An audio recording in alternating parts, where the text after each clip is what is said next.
नमस्कार दोस्तों, स्वागत है आपका DHFF अड्डा में। मेरा नाम है काश साक्षी। अयोध्या में राम मंदिर बनने के बाद अब मंदिर बनने की जो कड़ी है वो काशी और मथुरा से जुड़ी हुई दिखाई दे रही है। पिछले ही महीने अखिल भारतीय अखाड़ा परिषद, जो कि साधु संतों की एक अपेक्स बॉडी मानी जाती है इंडिया में, उसने काशी विश्वनाथ मंदिर और कृष्ण जन्मभूमि की जगह पर जो मस्जिद ने स्पेस ले रखी है उसे हटाकर वहां मंदिर बनाने की बात कही थी, जिसके बाद सिविल सूट मथुरा के कोर्ट में दायर किया गया कृष्ण जन्मभूमि की ओनरशिप को लेकर कि वहां की शाही ईदगाह मस्जिद ने जो 13.37 एकड़ जमीन ऑक्युपाई कर रखी है वो हटवा कर मंदिर बनाया जाए। और committee of management trust Shahi Idgah मस्जिद के बीच 1973 से पूर्व के समझौते और 1973 में हुई डिग्री रद्द करने की मांग की थी, पर ताजा मामले में मथुरा कोर्ट ने इस पिटीशन को खारिज कर दिया।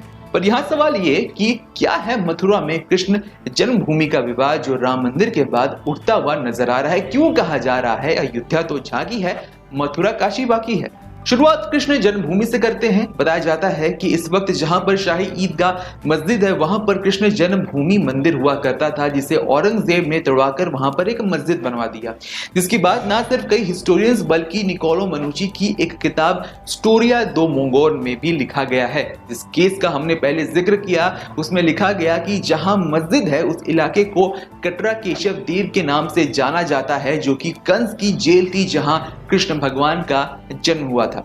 यही नहीं, कई हिस्टोरियंस जैसे कि एल श्रीवास्तव ने यह भी कहा है कि 17वीं सेंचुरी में मराठा जो थे वो भी इस मस्जिद को हटवाना चाहते थे, पर 1761 में भारत में ब्रिटिशर्स की शक्ति बढ़ने लगी, जिसकी वजह से मराठाओं को अपना फोकस इनकी ओर करना पड़ा। तो कहा जाता है कि 17वीं सेंचुरी से इस मंदिर के लिए एक तरीके से लड़ाई लड़ी जा रही है।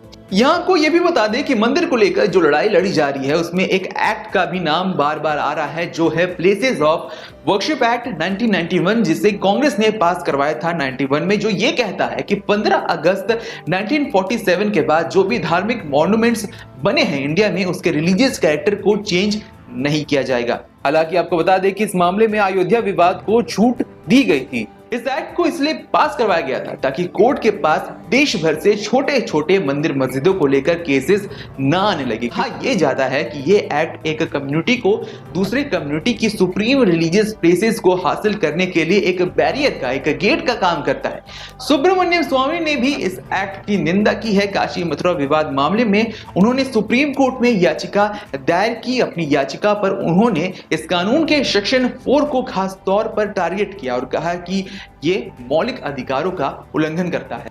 आपको ये भी बता दें कि जानकार कहते हैं कि हजारों सालों से ये माना जाता है कि हिंदू लॉ के हिसाब से अगर किसी देवी देवता की स्थापना पूरी रीति रिवाज करके एक जगह बैठा दिया जाता है उन्हें, तो वो जमीन जो होती है वो उस देवी देवता की हो जाती है। साथ ही वो ये भी कहते हैं कि भारत के रूल बुक में भी देवी देवताओं को भी लीगल और प्रॉपर्टी राइट्स दी गई है। तो काशी और मथुरा की जमीन जो देवी देवताओं से जबरदस्ती छीनी गई है, उन देवी देवताओं के पास भी वो अधिकार है कि वो अपनी प्रॉपर्टी को रिक्लेम कर सकते हैं। वहीं इसमें पेच ये भी है कि जानकार ये भी बताते हैं कि सुप्रीम कोर्ट ने अयोध्या का जजमेंट देते हुए ये कहा था कि अगर हिस्ट्री में कुछ गलत हुआ है तो इसका ये मतलब नहीं है कि कानून को लोग अपने हाथ में ले लें। लेकिन यहाँ इस मंदिर मस्जिद विवाद में जानकार ये कहते हैं कि हिंदुओं के लिए लीगल रास्ता एक तरह से ये कहकर बंद कर दिया गया है, तो उनके पास ऑप्शन क्या बचता है काशी और मथुरा में मंदिर को बनवाने के लिए? आपको बता दें कि मस्जिद को भी हटाए जाने को लेकर यह बात कही जाती है कई इंडियन हिस्टोरियंस के द्वारा कि इस्लामिक लॉ के अनुसार एक मस्जिद को लीगल होने के लिए जिस जमीन पर वो मस्जिद बनाई गई है वो जमीन ना तो विवाद में हो और ना ही अल्लाह के अलावा किसी और के नाम पर होनी चाहिए। आगे हिस्टोरियंस कहते हैं पर ये जमीन तो सीधे सीधे कृष्ण भगवान की जन्मभूमि है, तो इस्लामिक लॉ के हिसाब से ये मस्जिद ठीक नहीं बैठती। वहीं एक और हिस्टोरियन माधुरी देसाई ने अपनी किताब में लिखा है कि शाही ईदगाह मस्जिद बनवाने के लिए जिस हिंदू मंदिर को तोड़ा गया था उसके कुछ टुकड़ों का इस्तेमाल इस मस्जिद को बनाने में भी इस्तेमाल किया गया है। और इस्लामिक लॉ में यह कहा गया है कि जिस मस्जिद में नॉन इस्लामिक मंदिरों के पार्ट्स को यूज किया गया है तो उस मस्जिद में पढ़ी गई नमाज को मखरू मानी जाती है, जिससे इलीगल तो नहीं पर सही भी नहीं माना जाता। और इसी को लेकर मंदिर के पक्षकारों का यह कहना है कि जो भी मुस्लिम्स हैं उन्हें भी अंडरस्टैंडिंग डेवलप कर इस जमीन को दे देना चाहिए, जो भारत के सेकुलरिज्म की एक और मिसाल बनी। बहरहाल इस पूरी रिपोर्ट पर आपकी क्या राय है कमेंट सेक्शन में लिखकर बताएं। इस वीडियो को लाइक करें, शेयर करें। हमारे चैनल DHFF अड्डा को अगर अब तक आपने सब्सक्राइब नहीं किया है तो हमारे चैनल को सब्सक्राइब कर लें। इस वीडियो को यहां तक देखने के लिए आपका धन्यवाद। नमस्कार।